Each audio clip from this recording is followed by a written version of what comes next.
Falou prancha sem gato.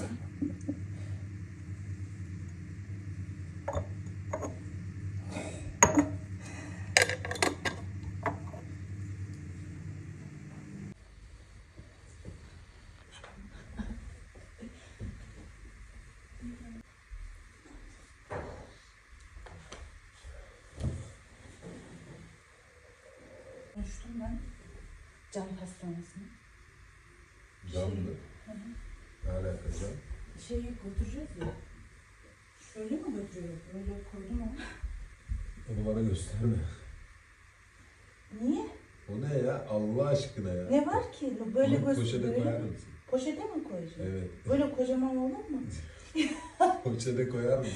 Ne var ki yani normal?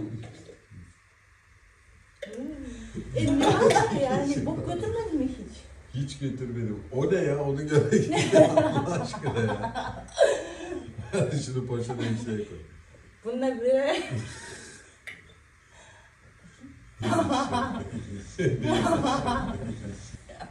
Sneakers yapmış.